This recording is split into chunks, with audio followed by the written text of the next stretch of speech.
Let's go. Okay, so we will jump right into it. Right, so a lot of times we ask the question why projects were late.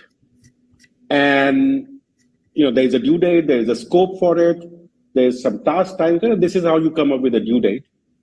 And every project goes through these things. You will have changes, you will have delays, you will have resource shortages, planned or unplanned, and voila, the project is late.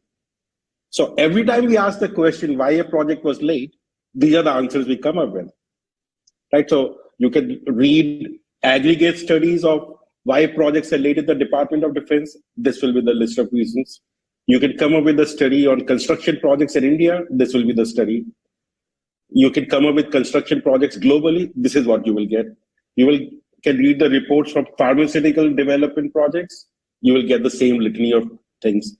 Right? And the point I'm trying to make here is a root cause analysis in projects is kind of a little bit of an impossibility, because every time you will come up with these issues and then you can't do anything about these issues. So today, right, not only do we want to create schedules, not only do we want to figure out how to do resource scheduling, but we want to do it in a way that actually reduces the time it takes to do projects and also allows us to deliver the projects more on time.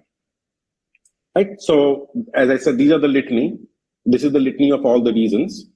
And these are linked. Right? So what is the link? When changes happen, delays happen. Delays might happen independently, but changes also happen and then delays happen. When changes and delay happen, it creates resource shortages. When it creates resource shortages, it creates delays. Right? So, and when you have too much of a delay, then you end up changing the scope. So it's like a cycle we are operating in. And let's see if we can get out of that cycle. But before we go there, the current direction always is changes, delays, resource limitations. This is why our projects are late. How do we do it? Let's close the gap between planning and execution. How do we do it? Let's do better planning, better scoping, better estimation, better planners, better software, or better execution, meaning let's have real-time visibility of what is going on. Let's have better supervision, or let's have better governance so that we can hold the suppliers accountable. We can include late delivery penalty clauses in our contracts, or we can have some very strict scope change process so that the customer does not go and change the process. But all that doesn't work. No matter what you put in the contract, suppliers will be late. And when they are late, you cannot impose the late delivery penalties because they can always find some other reason to blame. And the other industry statistics, I have shared them in the past also, so I will not go through this.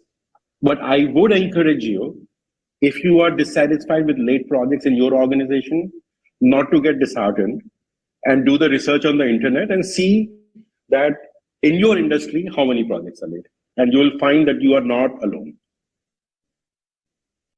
And we have been investing in technology. So, a lot of people say that, especially in construction, the construction industry is a dinosaur. That is why the projects are late. It is not caught up with the rest of the industry in terms of automation, especially as far as management decision support systems go. But that is also not true. There's a lot of money invested in construction-specific project management tools. Right? And the mindset that I think we need to change, that I will hope will be one of the outcomes from today's session, is our thinking today is projects are late because the real world is not perfect. Therefore, to get the projects on time, let's make the real world more perfect. But this is not going to get us anywhere. The real world is real world.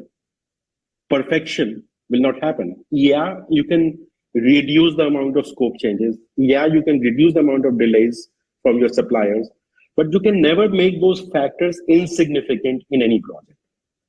So the direction we want to explore is, can we significantly reduce the impact of all the delays and changes, but without adding time or resources? Because one way to deal with all these disruptions and resource limitations is to say, hey, our project will not take 5 years, it will take 7 years.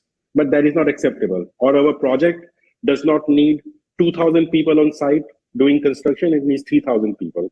It's not feasible. And to approach this question systematically as to what has the biggest impact on project duration, and the project cost and the project delays, I'm going to just walk us through a thought experiment. For a number of you, this will be a repeat, but bear with me because I think we want to bring everyone up to the same level. And also, when I'm describing it, you might spot something new that you did not hear last time. So what I'm going to do is, I'm going to just walk through a thought experiment of first, let's operate in a perfect world. What happens? Then let's introduce delays and changes into the world and see what happens. Then let's introduce resource limitations, but take away the delays and changes. So resource limitations, but no delays, no changes. And finally, we will go to the real world. And let's see what happens in each one of these circumstances as delays and changes happen, as resource limitations happen. So let's say this was the perfect world, right? So you have, I told you that there are 3 types of tasks that need to be done. There is some civil work, which is going to take 30 days of effort. There is some engineering work that will take 15 days of effort. And there is some equipment installation work that will take 20 days of effort. And if I were to ask you, how long will this project take? Like, will it take 30 days? Or there's just not enough information? You cannot answer this question, right? Because this is not enough granular information. And you cannot answer how many resources you need and when you need them. In aggregate, you need 30 days of effort of blue resources, but when do you need them? Difficult to say. But what if I gave you a little bit more information to say the blue work is comprised of 4 blue tasks. The green work is comprised of 2 green tasks, and the purple work is comprised of 1 purple task. So at least now you can begin to say, hey, I don't need 1 resource who will be on the project for 30 days, but I need 4 resources, 1 resource there for 9 days, second for 4 days, and so on. But is this enough information to tell you how long the project will take? Of course not. And that was the brilliance of critical path method. Right? This is the paper. We should have included this link. One of my team members will probably put it in the chat room. The link to the original paper that introduced critical path method to the world by its inventors.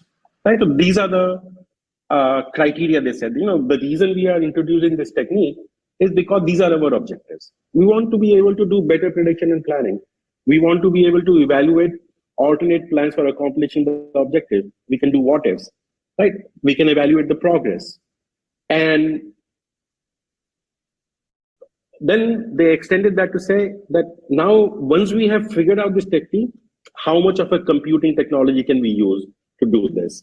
And this was their plain and simple objective. And, they did achieve something, because if I look at this project, a typical project, by the way, if you disagree with this, type it in the chat room. Every project has this flow. You start the project, there is some initial work, whether you call it system design or scoping, or in maintenance and repair, you take apart the ship or the plant that you are maintaining, and then the work fans out and it flows linearly, and then it starts coming together. Right? So this is the part that I want to focus on for today's discussion, is because this is where the most complication arises, is this part. This part of the project where work starts coming together. And the principles I will talk about, they apply to the entire project, and that is what I will illustrate through the case study. But the focus of the conceptual discussion is on this part of the project where integration starts happening.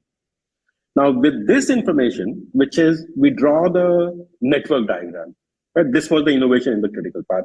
You draw the network diagram, and now, voila, you can predict the project cannot be done in less than 30 days. Right? This is the critical, or 28 days, and this is the critical path. Right? This was a breakthrough innovation at that time. And it did help improve project performance to a certain extent. And soon after that, earned value was introduced by the Department of Defense in the US. Critical path was invented both in the US Navy and a company called DuPont simultaneously or concurrently.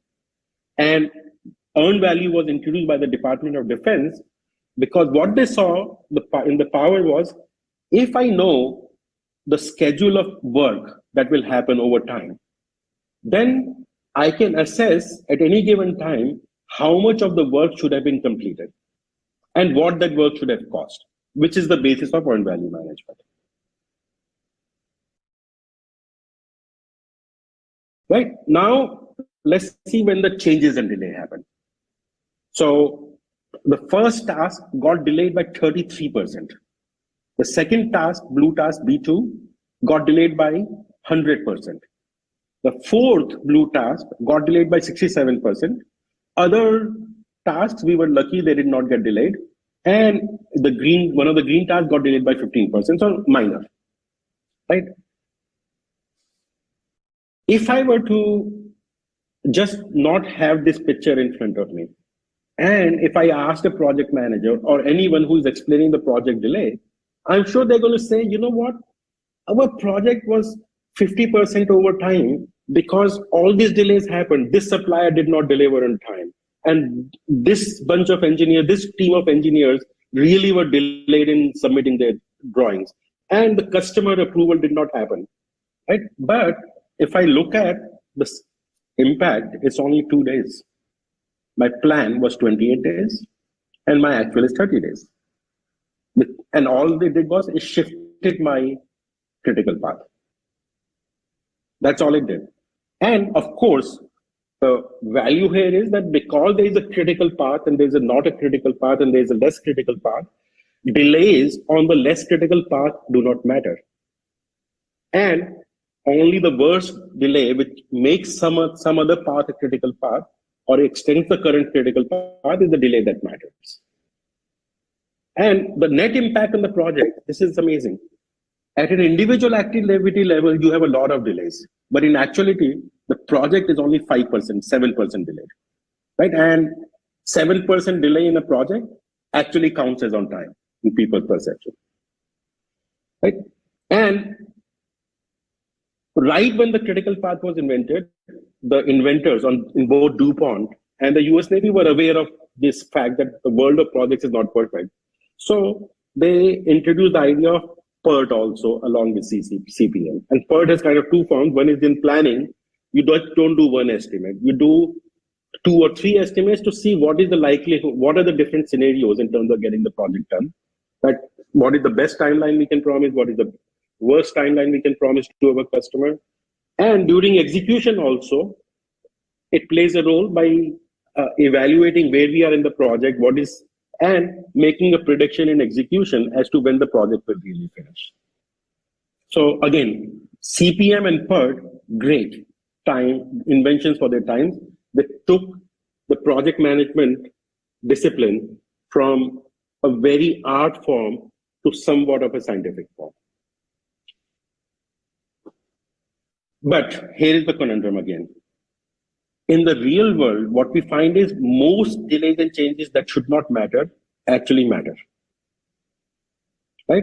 And that is what leaves managers wondering that how come you're complaining about every little thing? So it almost looks like everyone is trying to find as many reasons to explain the project delay after the project has been delayed.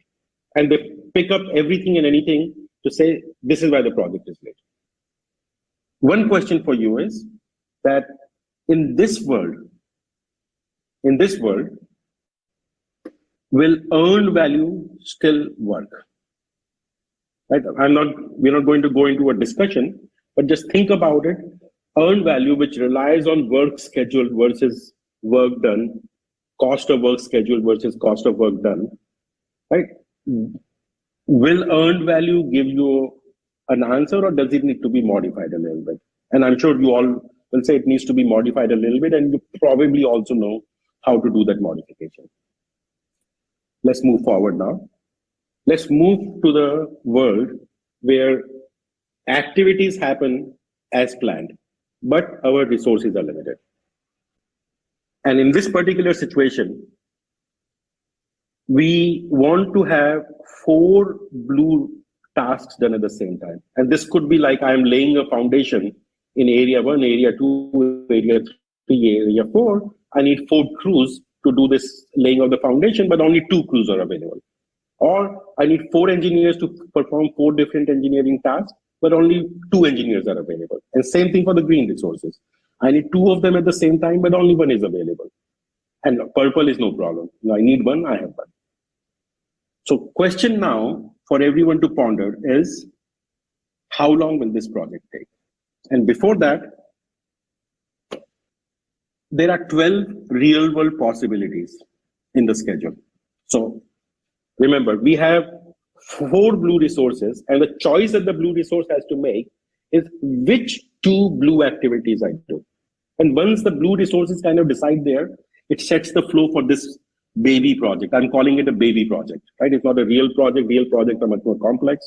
So this is a baby project. So even in this baby project, what is happening is there are 12 choices in terms of which activities can I pick up first, which one do I pick up next, and then maybe on the green, what happens, right? So this is not a trivial problem, even for a baby project. And the question now is, can you use critical path logic, which is what we do a lot of time, right? When we run into resource limitations, we implicitly use the critical path logic either by saying, what is the most critical path? Let's put the resources on that.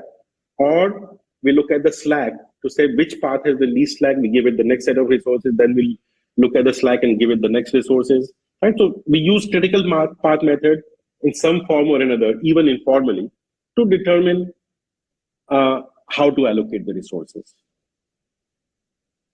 And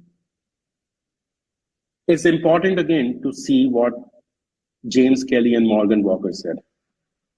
They said all schedules computed by their technique are technologically feasible, but not necessarily practical. Even they recognize this deficiency. But they themselves did not advocate that use the critical path logic to schedule resources, right? They, if you read the article, they recommended that we ought to seek a method for leveling resources. In this paper, they described 3 or 4 different ways that DuPont was doing it, right? And because they also recognize that there are a large number of possible diagrams that can be drawn when we have limited resources. So if we use the critical path method, let's see the schedule we get. So the first blue resource will go on the most critical path, which is P1, G2, B3. The second blue resource will go on the second most critical path, which is P1, G1, B1. So therefore, blue resource number 1 goes on B3, blue resource number 2 goes on B4, which sets the cadence for where does first blue resource go next, where the second blue resource goes after that. Then the green resource, goes whichever green task becomes available first, and so on. Right. So you end up with a 40-day project. Not bad, right? At least you know. But is this the best answer out of the 12 choices? And at this time, let's see. Give time for a poll for the audience. And Shori, let me know when the poll is closed. Yeah, everyone, you should see the question on the screen. And the question is, how do you characterize the critical path method? Enough for resource scheduling, necessary but not sufficient, bad schedules, misleading information. So what are your honest thoughts on that? And you can just choose one option, choose the best option that you think is right.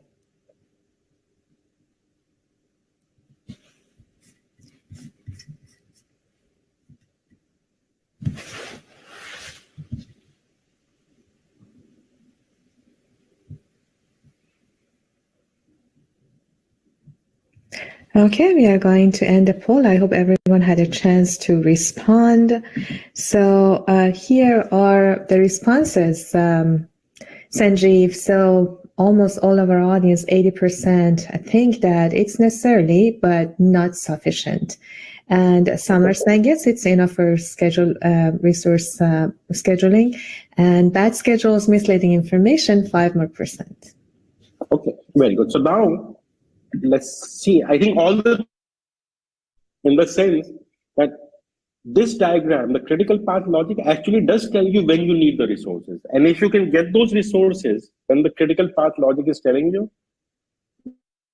great, that is enough for scheduling, right? So the critical path logic will say that on day one, you need only one blue resource because this is the longest path. 2 days later, the second blue resource is required to support activity B1 because this activity can start and so on. So actually you can come up with pretty good resource requirements.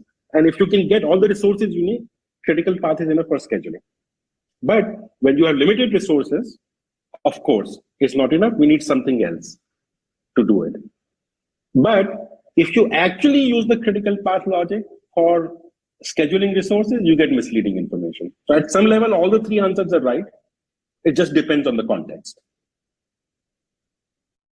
Right? Now coming back, the critical path told us 40 days, but we have a couple of options that are much less, option 1 and option 2, 34 days and 36 days. And this is not a small difference, 34 days to 40 days, right? Over 34 days, 6 days is like almost 17-18% of the project duration. And just by deciding which activity should be done first.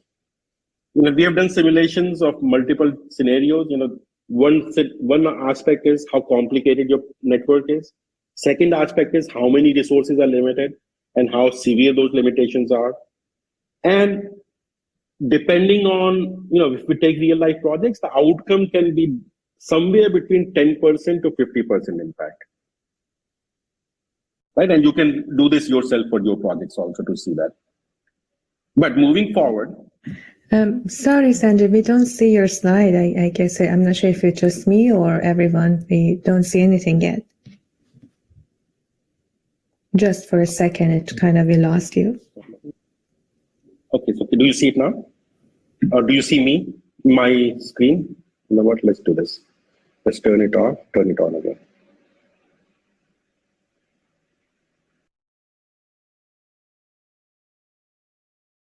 How is now? Do you see it? Hello? Yes, we have you back on, Sanjeev. Thank you so much. So everything is good to go. Thank you. Okay, thank you. All right, so let's do the second poll of the audience. Story, please. Help me. Sure. Let me have that poll coming up. The second poll should show on your screen now.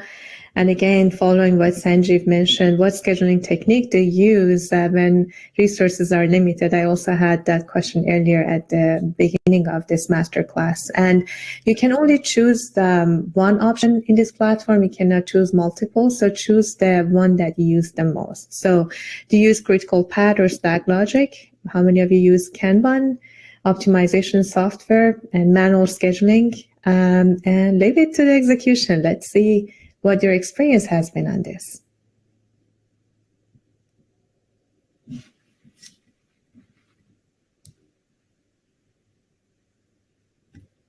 Okay, I'm going to end the poll so we can move on. So Sanjeev, as you can see, like almost half of our audience do that manually. So they don't integrate the resource requirement with the schedule. Then the next batch is doing the critical path analysis, of course, and using the scheduling software. And then some are using the optimization software, and the rest are leaving that to the execution. Okay, very good. So we will see later on. Actually, it doesn't matter what you use because most of those things do not work, right? And we'll discover the reason in a few minutes. So really, even when you create a level loaded schedule, and I have worked in organizations that create a very detailed plan, they have very detailed list of resources they have, and they put out this plan, and guess what? The plan does not survive the first day on the battlefield, and people stop following the plan. Right? So let's see what is happening. So when delays and changes happen, in this particular scenario, let's see, and the limited resources are available, same story. Right? Actually, let's skip the audience poll 3 for now, and we'll come back to it. So still you have a wide range of outcomes. But more importantly, there's also a bit discrepancy between what you plan and what you achieve, right? And now think about it, right? When delays are happening, the schedule you put out is kind of gone for a toss. So why would people follow that schedule? So anyway, no matter how hard have you worked at doing resource leveling in the plan, execution still happens by the supervisors making decisions about what activity gets done first, what activity gets done second. Not to mention the fact that the information that the supervisors in the front line have is not available, modelable in many times in the software, or the software becomes too complex, which is, I have this only so much space, which means only one mechanic can go in. Right? That will place a constraint, but you don't know that information in large and complex projects down to that level of detail. So supervisors end up making decisions anyway. But before that, right, let's do audience poll number 4. So Sanjeev, regarding the previous full poll, using CPM to schedule limited resources, so half of the audience think that it makes schedules more volatile, and so you can see the result of that. So do you want me to now have the audience poll number 4? Please. Okay, sure. Let me go to the next poll. So here you go. Okay, now everyone, you should have it there. So it's kind of similar to the previous question. Using CPM to schedule limited resources, does it make your schedule more likely to be followed, or no impact, or make the schedule less likely to be followed? What do you think about that, everyone? And especially assuming that almost most of us in planning scheduling do the CPM method for scheduling our projects. So what has been your experience on that?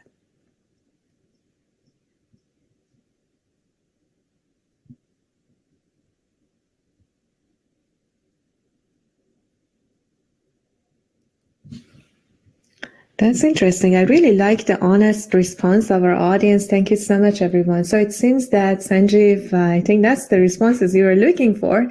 So making schedule more, So like 44 thinking that it makes the schedule more likely to be followed. So of course we have people working so hard behind the scenes to make the schedule work. So there is no definitely that's one group. Like almost the next group is someone that they think the schedule is less likely to be followed, and the rest thinks there is no impact. Okay, very good. Thank you. Yeah. Thank you, audience, for humoring me and indulging me. And these polls are useful even for us to get feedback in terms of what is happening in the field. Right now, the question that comes in our mind, because remember, the inventors of critical path were asking 2 questions. Can we have better planning and better what if and better control on one side? And second is, can we use computers to take advantage of this planning technique?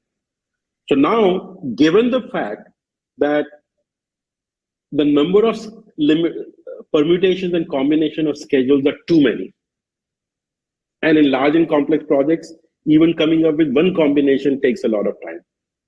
Given the fact that the schedule will need to change as things happen, is a super duper planner or software the solution? I just think about it and I will go into my answer, or you can put it on the chat box, right? Is this the trap that we should be falling into?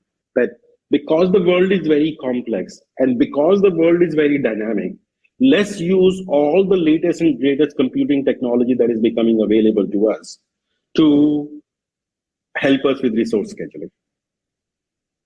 And the answer is no. Because, first of all, there are going to be data issues. Just in terms of how long it takes to do a job, or what is the exact scope of the work. The scope, you don't know what will come up in execution. There are unknowns. Right? There are data issues about resource skills. There are data issues about how long a task takes. There are data issues about how many resources are really available. There are just pure unknowns. In construction projects, you really don't know how many people you will get on the site, right? Because the project is 3-4 year long project. How are you going to predict in 2 years from now how many people you will have? The best you can do is you can say, this is how many I need, right? But you don't know how many people will be there. And if I use this computing software to redo the schedule will become more volatile and no one will follow them anyway, right?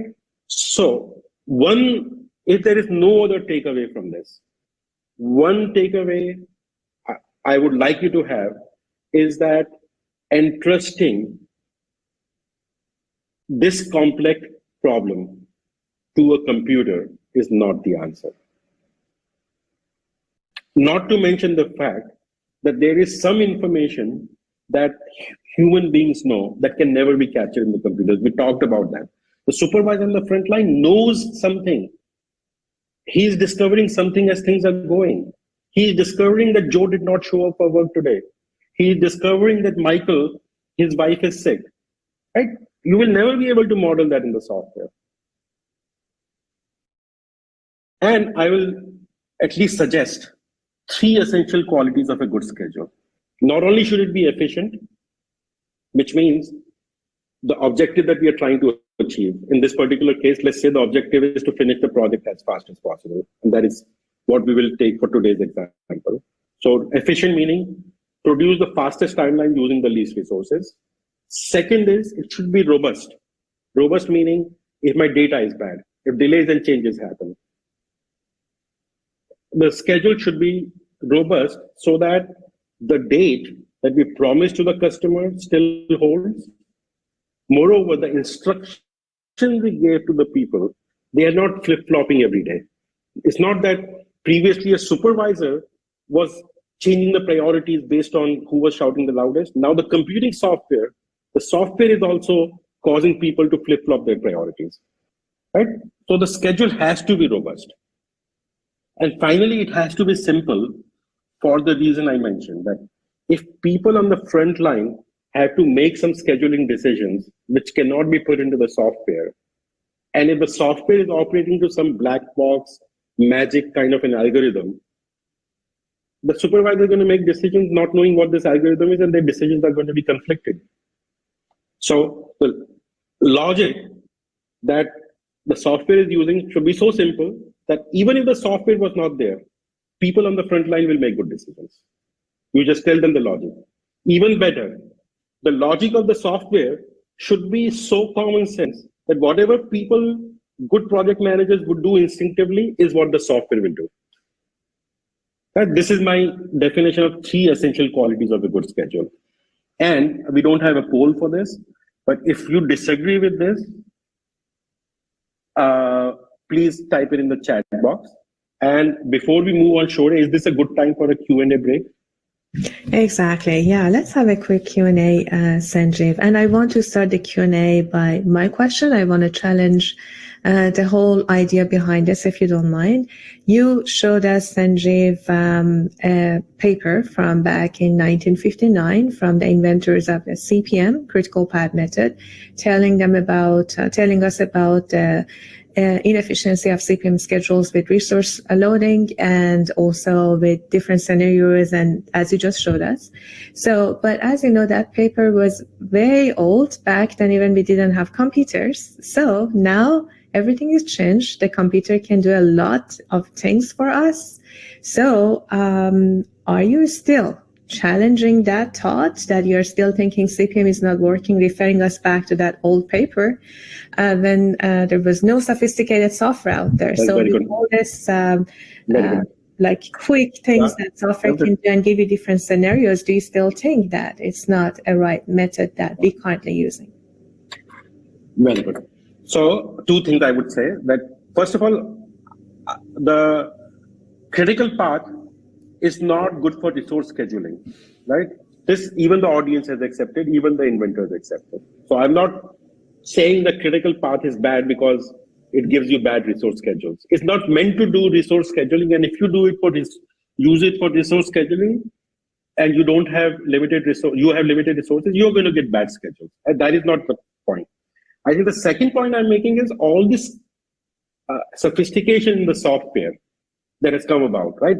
In a typical project management software, they not only give you multiple scheduling options, but they also give you ability to do manual scheduling by putting in dependencies of various kinds and putting in milestones of various kinds. And that is how you accommodate these schedules. And your schedules keep becoming more complex. But we just talked about the volatility. One small change, everything collapses. And that is why a lot of people don't do resource leveling or leave it to execution. That is a primary reason. And no matter what, I think I could be very wrong, but people on the front line don't really follow the schedule that is put out from the planning group. I agree on that aspect. Like many don't believe on that because again they know their priorities and their schedule keep changing because we do that at such a low level and details. So keep going back to them and this is delayed or why it's delayed. It's already planned on my task. So I totally understand your point. But again, going back to the capabilities of the software and what we can do right now, especially with resource loading the schedule and all the different scenarios that we can do. Also, whether or not still is not efficient. And I see a comment by Helmut that the software identifies easily free float to use them to reshuffle the available 100% resources per day and week and stuff. So just wanted to... Yeah. No, that is very true. And I think the only assertion I'm making is that projects are still late. And in my experience, the breakthrough was critical path. Critical path was the breakthrough. Since then, in project scheduling, breakthroughs have been kind of absent. There are some ideas coming about now from the lean world, which I think are good. Again, people have to judge it for themselves.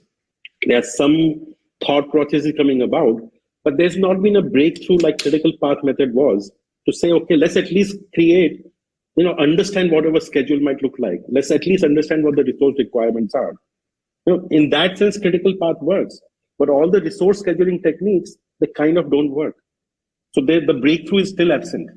So following that, then we have a comment by Debadita. I hope I'm saying the name right. So, okay, we keep talking about critical path, but we always also look at near critical path activities that are important to be considered. So what are your intake on that? So still we are not just looking at the critical path, which keeps changing, but also near critical paths. Correct, which makes the condition worse, right? Because this is what we did, right? When we did this resource scheduling, we first looked at the most critical path, and then we looked at the near critical path to schedule the second blue resource. And that is what we keep doing, right? So you are absolutely right, that if you're going to do resource scheduling using critical path, just looking at critical path is not enough, because now you need to figure out the schedule for the non-critical path. So you look at the near critical path and the next near critical path, and that is how you would do scheduling. So you're saying it just add more scenarios for us to analyze and complicate it. That's what you're saying, right, Sanjeev? Yeah, that's what I'm saying, yeah. Okay, so now we have a question by David. So is it really possible to prepare a schedule based on what people are thinking? Like someone will be absent, procurement will delay, not working, how much delay? It's pretty difficult. So how do you It's impossible. It's impossible. It's impossible, I'm agreeing, right? And that is why we need to approach the problem from a different angle. I am also agreeing that for all those reasons, don't look for more sophisticated software. I'm totally in agreement. And any other question? Yeah, we have a question by Youssef. So what about enhancing the critical path to a critical chain method, which takes the consideration of resource availability? Very good. So just as an FYI, I was involved in the development of critical chain method along with Dr. Goldratt, and we actually took his idea and developed it further, and also developed the multi-project management method around critical chain. So I'm kind of speaking from a little bit of a different vantage point. So critical chain does not tell you how to level load the schedule. Critical chain works off a level loaded schedule. So after you have done the level loaded schedule, then you look at the level loaded schedule to find the critical chain and do the buffers and all that stuff. But the first step of how to do resource leveling is missing from critical chain. For multi-project, it does have a crude mechanism of leveling resources across projects, but it's kind of crude in the sense that it works when you have repeatable projects, in the sense that, let's say you are an aircraft maintenance and repair organization.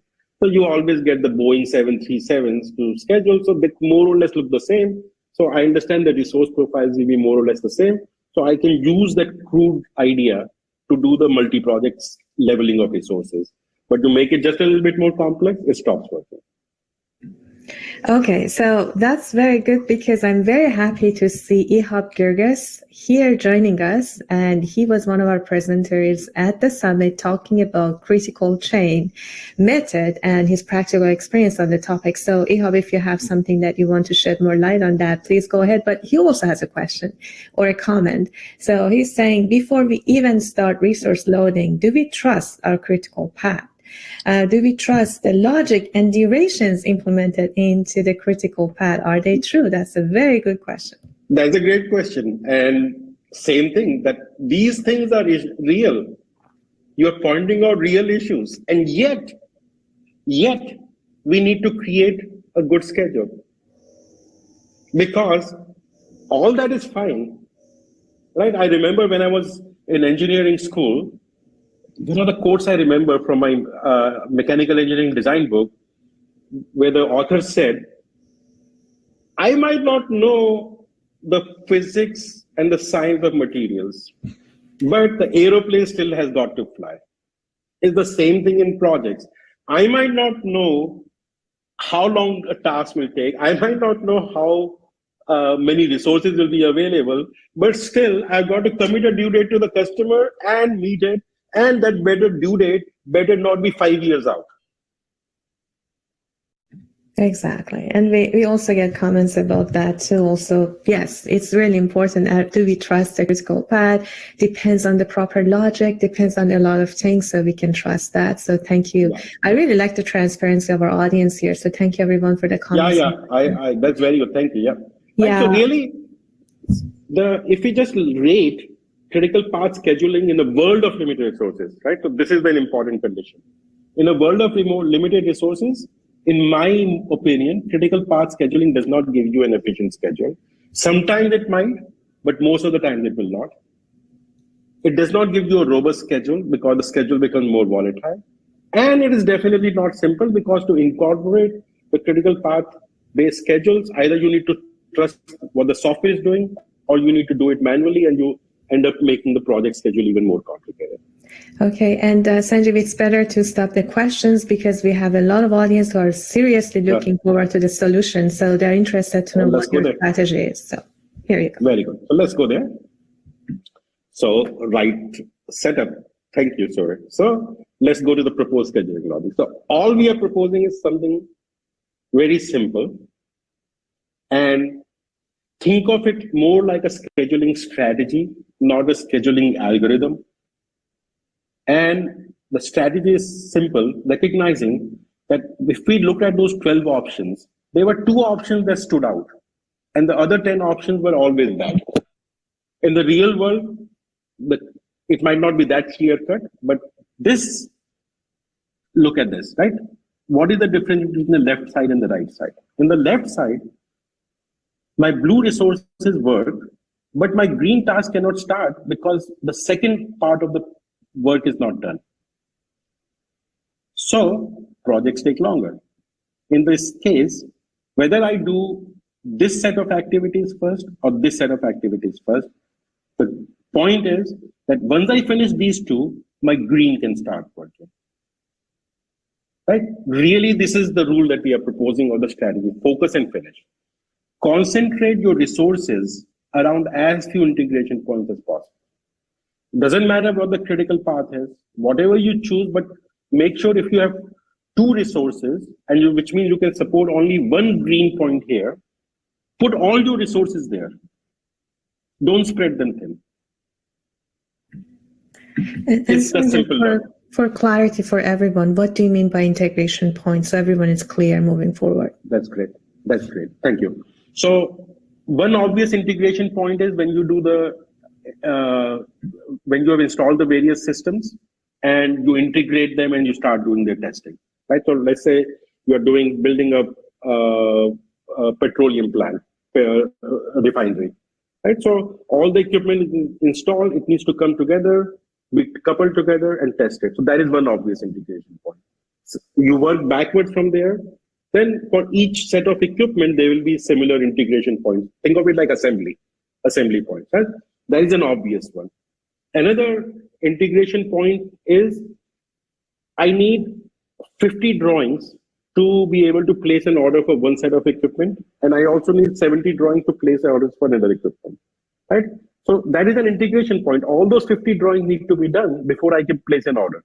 So by integration point, what I mean is when all the things have to be done before the next step can be done. All the predecessors have to be completed before this green activity can start. So basically in projects, we all have lots of integration points, right? Because we have everything linked together. So in that case, so every single activity would be an integration, or a milestone would be an integration point. Is that what you mean? Milestone, so this might not be a milestone. It might be a milestone, right? Some integration points will be a milestone. Many of them will not be. And who defines the integration points? When you pick up, that's good. So when I look at this PERT diagram, right, once I created this network here,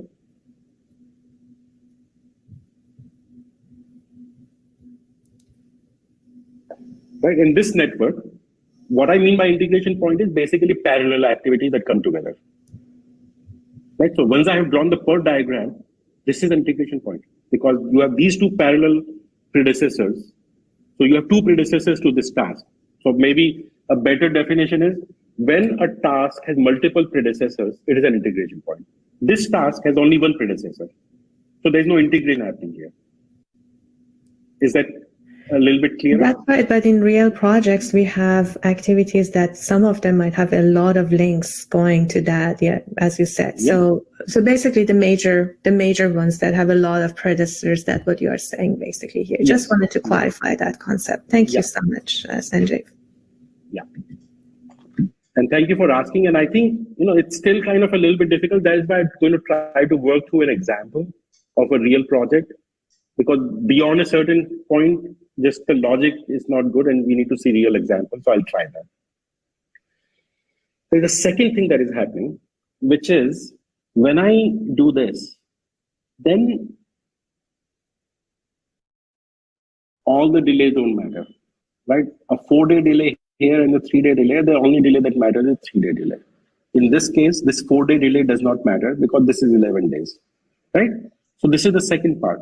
This golden rule also starts to make the schedules more robust. Just as when we saw with the basic critical path and with unlimited resources, when you have delays, all the delays don't matter. All those delays meant only a 2-day delay in the project. The same thing happens here because conceptually what we have done is we have created for these activities, we have given them all the resources they want, which means for these activities, it's no longer a constraint. And that starts making my schedules more robust. Not every delay matters, only some delays start mattering. So this is one, and from this point on, I will refer to it as boxes versus dots, right? Just so that we can follow along. There are other ways of defining these boxes in projects.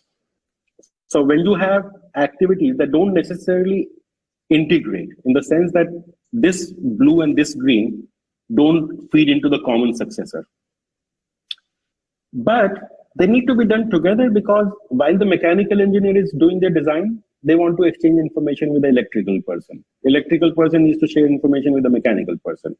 Or when you're doing outfitting in a ship or a building, the plumbers and the electricians need to be working together if there are a lot of piping going on and piping is interfering and electrical pipes interfere with the steam carrying pipes and the steam carrying pipes interfere with the water carrying pipes.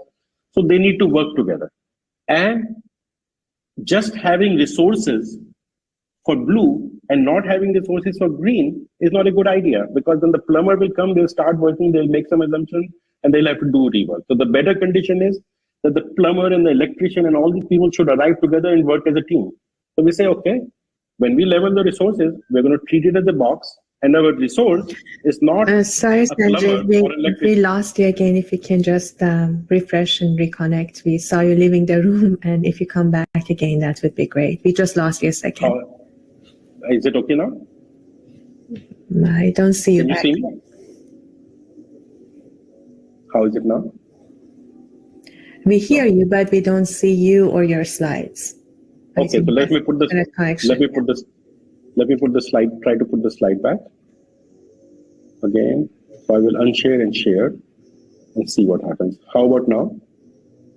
We don't see you in the room at all, Sanjeev. So not sure what's happening.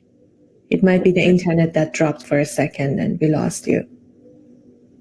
Okay, but I can hear you and I can see you. So let's see. Oh, here, you're back. Now it shows you joined. So perfect. We have you. So if you just share the screen again. Sorry, everyone, for the interruption, because right now Sanjeev is in Mozambique, South Africa. So there might be some connectivity issues, but bear with us. So we just started the heated discussion. So we are waiting for you, Sanjeev. Thank you.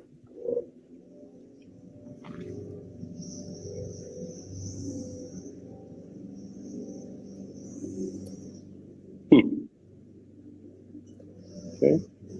Now I cannot get my screen sharing on. Yes, share. Yeah, at the moment we see your entire screen. So here you go. Okay. We have you. Perfect. If you can make it full screen, that would be perfect. Thank you. And sorry, everyone, for interruption. Yeah, sorry about that. Okay. No worries. Thank you. So when we are doing this resource scheduling, what we are saying is we need to bring both the resources together and schedule them together. So why don't we just change our definition of a task to this box and change our definition of a resource to a team of resources coming with multiple skills? This is another example of focus and finish box. Another interesting example is iterative work. A lot of time iterations happen, right? In technical design, of course, you have a lot of iterations. And similarly, if you have a condition where you are back and forth between the customer and the supplier, so there's iteration, back and forth, back and forth, back and forth. If there is some approvals required, experiments happening, there is back and forth, back and forth. And the point being, you don't want to schedule these circles separately, because just doing this circle and not finishing the last circle doesn't help anyone. You have to finish this entire set of circles, so you draw a box around that. Clear work, friends, right? It's not an integration point as in the predecessor-successor relationship says, hey, this green activity has only one predecessor and this one has another predecessor. But from a practical perspective, we want the civil contractor to be done before the equipment installers can come in. Even though I can finish a little bit of the civil work or construction side and start my equipment installation in that part of the section, I don't want that. I want this entire thing to be finished. So I'm going to draw a box here and schedule this as one unit. Right? So the box becomes the unit of scheduling my resources. Any quick questions here? I don't know how much time we have left, but I think we have about 20 minutes. So unfortunately, I don't want to answer too many questions, otherwise we will compromise the content. But if there's any one key or two key questions, just some clarification. So you're basically batching the work, right, in the form of boxes. That's what you're trying to do. And who does the batching and who does this planning work? If you just clarify that, that would be great. Thank you, Sanjeev. That's great. So the best people to do this batching is not the software, right? I could feed some rules into the software and the software can come back and do the batching for me. But what we have found is between the planning team and the execution team, or some representatives from execution team, if they sit down and do batching together, then the advantage you get is you get good information from the field, plus whatever batching you did, the field team owns that. And as you do that, then the field team starts thinking about, hey, we don't need to treat these two things as two separate things and two separate activities, even though they are managed by two different supervisors. For this part of the work, the two supervisors need to be collaborative. Right? So the best practice in my mind is that once you have a project, you kind of do this either with an experienced project manager who has worked on site before. They can come up with something good. The best thing is though to get someone from the field and someone from planning group together to define this. Another situation. Let's say that you have, and the US Department of Defense, when they do ship repairs. So the people doing the engineering are part of the government. People who will do the actual repair are belong to some private shipyards. And the planning team, there's a planning team on the shipyard side, there's a planning team on the government side. Right? The best way to come up with a plan that everyone agrees upon is to do this batching with the supplier and the government together.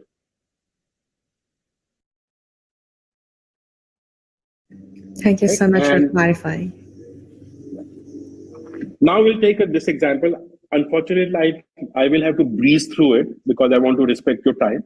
But bear with me, and that's why I also have Saurabh on the line here. He can help me, but I think if this example is not clear, if I breeze through it too fast, you are welcome to organize a session, and we will help you do that with Saurabh so that he can walk you through the details. Right? But very quickly, a leading textile manufacturer, they wanted to build a process house. In a textile plant, you have the place where you do the weaving and spinning, and then you have the processing house where you do the dyeing, etc. So the process house needed to be expanded to match how much cloth they were spinning and weaving. And the impact was huge. 1 day delay, $140,000 top line impact. And if you look at the impact on the bottom line, it's about $100,000 a day. So big impact of a delay. Lot of scope, right? Not going to the details, you can read it. Major challenges. A remote location, what that means is that resources really were difficult to get in that location, especially when you have a lot of civil works and you don't have that many people living in the region, or welders you need, or special skills welders you need, right? So resource shortages are real. And a lot of times in the projects, it always happens. People blame monsoon came, that is why the project was delayed. But we know those things, right? So in this case, we knew in the duration of the project, which was about 20 months, there will be two heavy monsoons, and they will last about 3 months each. And then, of course, the company that is doing the expansion, as they started building this plant, they realized, hey, there is a steam, this boiler that we are putting in, there's going to be steam coming out. Why don't we use that steam to produce power? So we added the scope to that. And of course, delays happened. The boiler itself was delayed by 4 months, and the TFH, which is the thermal fluid heater, was delayed by 6 months. But the project got delayed only by 1 month compared to the plan. Right? And what did we do in terms of focus and finish? So we started with a complex plan. So first we said, let's see, during the first monsoon phase, engineering would be going on and pre-engineering work in terms of commercial work with the suppliers would be going on. So that's fine. That's kind of a non-factor. But the second monsoon is a milestone that we have to meet. And what does it mean?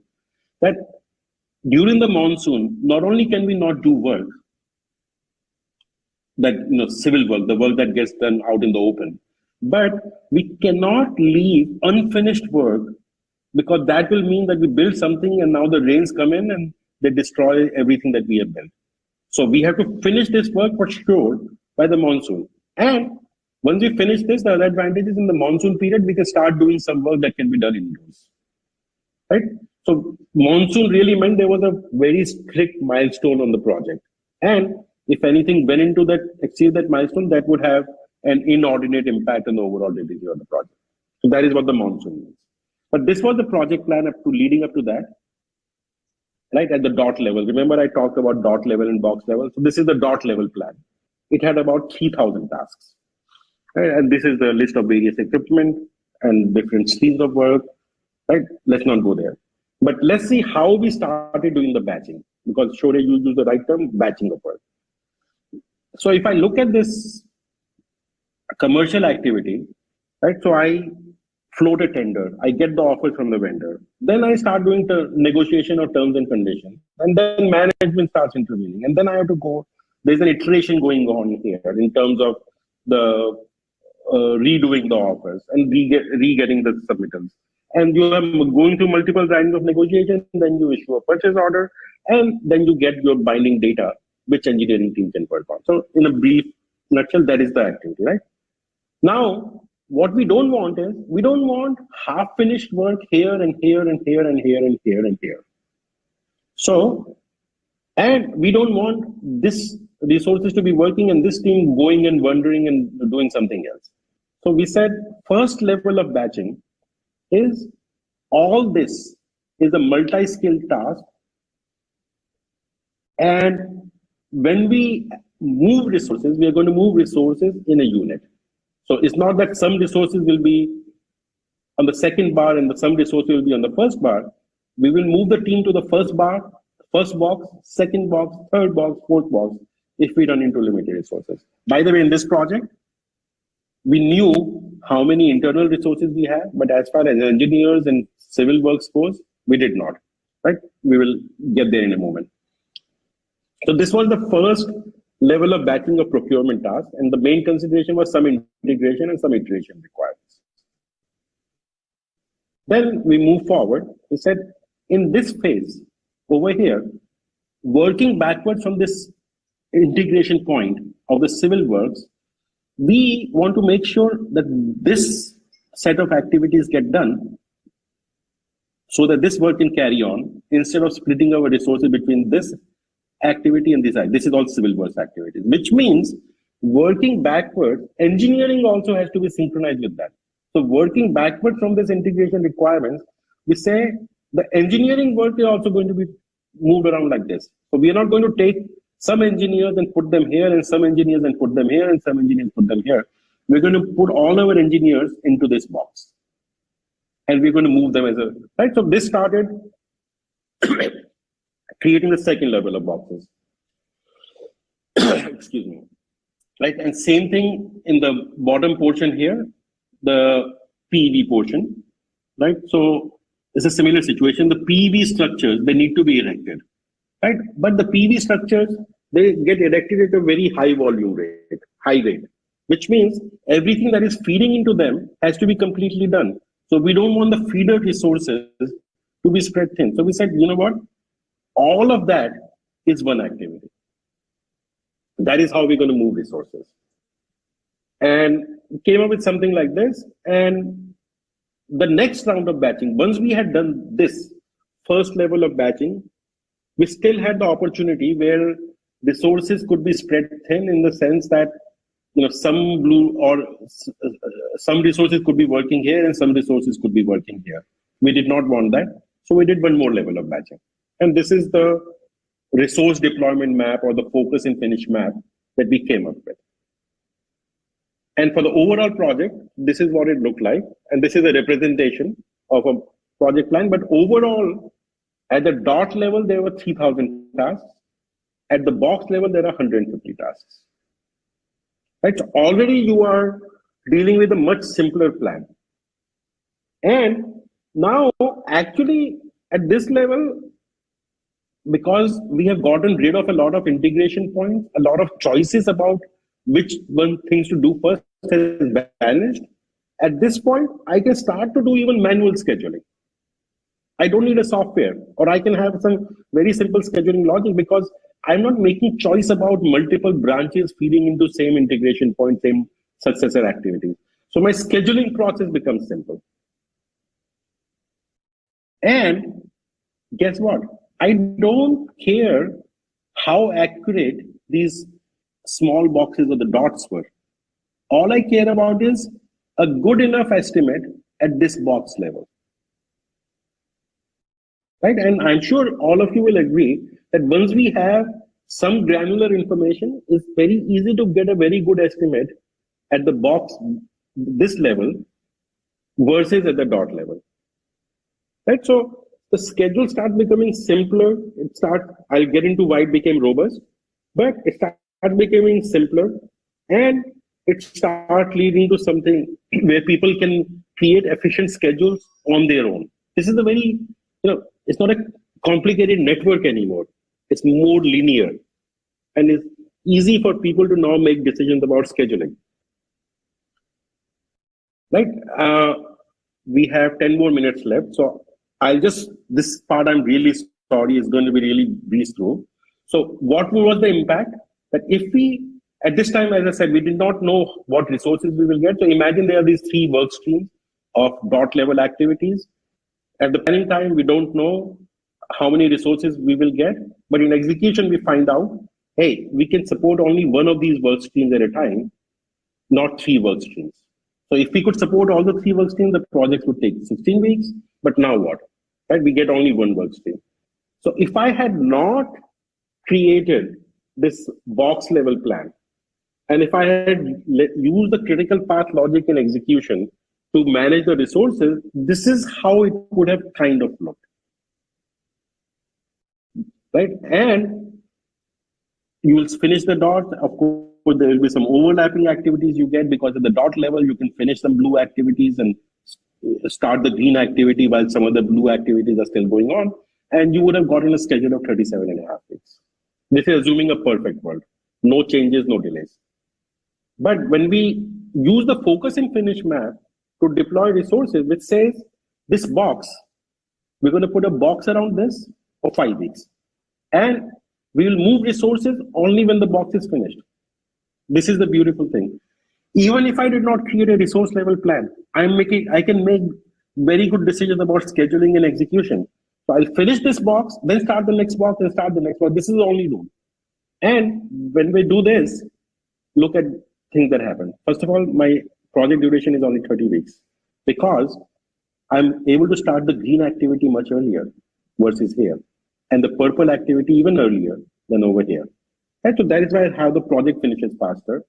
One more thing that happens is that when I follow this logic, I don't need to know where my constraint is or anything. I just follow the focus and finish logic. So what will happen is this blue box has enough buffer, and a delay here would still not delay this green activity starting on time. And there's even a bigger buffer here. And not only that, there's a buffer after the purple activity. This purple activity can be delayed and the next purple activity can still start on time. And so I start to generate automatic buffers in the project. And where did the buffer come from? Buffer just came from the fact that over here, the slack got misused in the project because we use the slack. So what happens is we give the priority to the most critical part in execution, right? As a result, the activity that has slack remaining, it moves out. And when it moves out, it eats up the slack. And the next activity eats up more slack. So by the time you are done with this execution level decisions, all the slack in the project is gone. And the meaning of that slack being gone is that a small delay here suddenly has an impact on everything else. Right? A small delay here will delay this activity, which will delay this activity, which will ultimately delay green activity, and no slack in the project. And everything is tightly coupled. And a small thing, and this is what your experience is, that every small delay in the project matters. This is why it matters. But if you move to this strategy, a lot of delays will not matter. And this is the reason that this textile plant, even with a 6-month delay in one of the equipment and a 4-month delay in another major equipment, the project was delayed only by 1 month. And this is when we did not know how many resources we needed or how many resources we would have. Right? If we can do a quick audience poll number. Actually, let's skip audience poll because I want to get to the end. So sorry about that. Right? We talked about the buffers. Yeah? Where is the buffer coming from? Now, imagine I had this buffer in planning. Let's say I was not doing this in execution, but I incorporated this method in planning. Once I know the buffer available, I might need some blue resources even in the green box because these boxes are approximate. And in this case, I've assumed simple that every green box has only green work, but in reality, this green box could have blue work also. So I have a decision to make whether to give the blue resource here or to give the blue resource here. Guess what? Using buffer management, this is where critical chain comes in. Wherever the buffer remaining is in danger, I give it to that activity. So I use buffer management to prioritize the day-to-day fluctuations in resource requirements and schedules. Not for resource leveling, but for managing the day-to-day fluctuations, I can use buffer management to prioritize my resources. I can also use buffer management for project control. If I have enough buffer remaining, I say my project is in track and I'm going to deliver the project in time. But if I'm finishing the project very slow and my buffer is getting consumed at a much faster rate, I know my project will be late. So this is a signal to management to say, unless you do something, the project will be late. And this is the activity that is putting your project in danger. So you cannot do something here, but maybe you can recover the delay in the future somewhere. Right? So you start getting real good project control that way. And by the way, your earned value also starts becoming a useful metric, much more useful metric in this case. You can think through it, but you will see that earned value, two things are happening. The schedule is more predictable, it has the buffer, so earned value is better predictor. Moreover, if I change the rule from earned value at the dot level to earned value at the box level, suddenly everything starts getting aligned. If I earn the value at the dot level, I'm introducing a dysfunction. I'm introducing the tendency to say, even if this box is not finished, move the resource here. But when I say you will earn the value only at the box level, guess what? Everyone is going to do focus and finish. Impact of changes and delay, we talked about it, but you can think through it, right? At this level of a plan, I can add more dots. I don't need to go and do a replan. And my inputs are delayed, no problem. I know they will be delayed. Let's see what is the impact on the buffer. If the impact on the buffer is less, leave it alone, right? So this is, in my mind, a very powerful, simple, common sense way. And if there are some experienced project managers in the room, they will realize, whenever project manager are asked to take over a crisis project, guess what they do? They say all this sprawling work that is happening everywhere, nope, not a good idea. Let's pick up one work front, finish it. Let's pick up the next work front, finish it. Let's pick up the next work front, finish it. Right? So it's not something that is outside of common sense. This is not some algorithmic discovery. This is really a very common sense principle that we just need to incorporate in your resource scheduling and how you manage resources.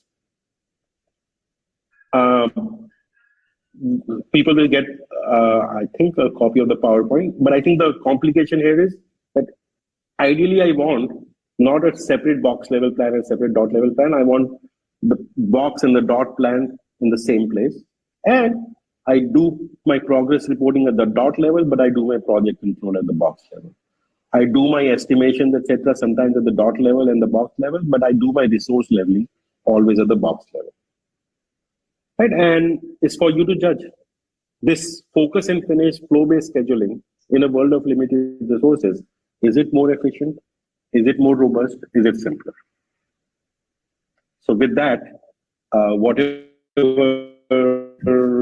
I think 1 minute is remaining. Sure, you want to close up? Yeah, I see. He see that now simple is a requirement. Why you mentioned earlier, simple is a requirement. But a very insightful presentation, Sanjeev. But the question that's still hanging in our mind is how we can do that in real projects. So is there any way that we can tap into this more and figure out kind of the real case and how it can be done? Still, I'm also curious to know how. Like we love the idea of batching and prioritizing work at a higher level, but really in reality for complex projects, how we can get it done. Yeah, so I think there are two avenues. One is we can kind of show you from an information perspective, what information becomes available and how you use it. The other thing we thought was, because this is a question that comes up often, so we are offering a hands-on workshop. In this hands-on workshop, I don't think, we were just designed it 2 days ago for this masterclass. Maybe it will need to be not 2 hours, 3 hour session, but 2 sessions. In one session, we will ask you to come up, read review this presentation beforehand, but then we will get into resource deployment with real examples. We'll pick up a real project with different phases and actually work through in a much higher level of detail than we worked in this masterclass. And we will also give you one example to work at home, and we will ask you to create a focus and finish plan for your project, one of your projects, small, big, doesn't matter, and submit it to us. Right? So that way you will start getting hands-on. And then we will have an open forum discussion optional, where if you don't want to disclose your project data to someone else, you don't need to come to it. But you can come to that open forum session and you can clear your doubts about your plan, spelling mistake, and discuss your challenges, right? In terms of where you still see the challenges. So this is a first time we are offering this workshop. And there's a team of people we have who have worked on many projects. So you'll get some of the real experts who have worked on real projects. And you'll get a certificate on completion. But because it's going to be interactive, it's going to be a limited size workshop. Thank you, Sanjeev. So for those who are interested in exploring that further, I believe that's a great opportunity. Thanks for putting this 4-hour workshop together, Sanjeev.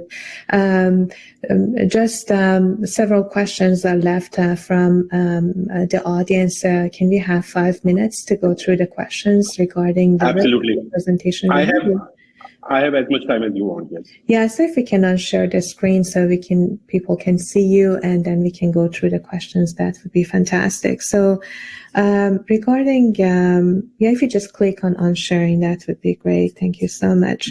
And regarding the questions, let me see if we have...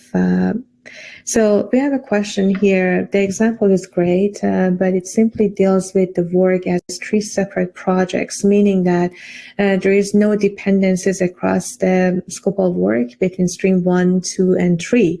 So it's more of a program that's encompassing 3 projects within it. But if we say that there is some needed dependencies between those purple boxes and green boxes, then it will be much more delayed. So can you shed more light on that, and especially the dependencies and that you create between the badges of work? And you said in between, inside the boxes, yes, there are all the dependencies, but how it works? Is it just finish to start type relationship? And as Ehab mentioned, how we can deal with that issue and we have different stream. Very good. So a great question. So very quick answer is yes. When we start batching according to this focus and finish method, what happens is the dependencies start, hey, Saurabh, you might want to turn the camera off. The dependencies start reducing, right? So there will be still dependencies between the different work streams, but not as many. Now, when these dependencies come in, right? So what you will see is, and maybe this is one of the things we will handle in the workshop itself, the hands-on workshop. What we will see is that this idea of focus and finish and staggering work according to the resources that you have available, and doing it at the box level, actually what it does is it starts creating a buffer wherever the dependencies are. Right? So for every dependency, you start getting a buffer. And talking about the buffer, we have a question by Alvin. Buffer, what do you mean? And especially you showed that. Do you mean it's a simple float? Is it delay or what? Can you clarify that? That's great. That's great. That's great. So buffer is almost like Slack.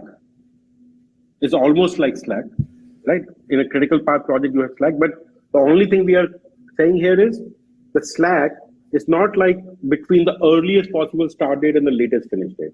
The Slack is based on when the previous focus and finish box will finish and this box can start. So the earliest possible start date for this box is not the beginning of the project. It's the end of the activity that will take competing resources. Right? So in that sense, it's like Slack, but the definition of earliest possible start date is changing. Okay, great. So we have a question by Emmett, and the question is, can you really claim that one method for... Most of the time, it gives you a good enough answer. More importantly, what it does is when you come up with a strategy and you look at the output, you as a person, without using a sophisticated software, you can figure out, over here, the strategy is giving us a suboptimal result. So it gives you such a great baseline that you can do any optimization on top just manually. And I really love this simplicity you're adding to the schedule, because I've been dealing with thousands of lineup schedules. So the more detail we add, the more complex it comes. So, and in my personal life, I'm always a strategic planner and always thinking at the high level, then break things down and then planning. But in projects, we're completely opposite. You start with the detailed and then get lost in the details. Yep. I really love the method that you are suggesting. Really curious to know how it works in action. So hopefully I can join your workshop too. I'm also curious to learn more about that. But really, you opened our eyes to different possibilities and not just sticking to our conventional method of doing things. And by just simple batching and the focus and finish approach, we can do a lot more things faster and more efficient. So thank you so much, Sanjeev. Now, perhaps we have time. No, thank you for giving me the opportunity, and thanks to the audience also. Thank you.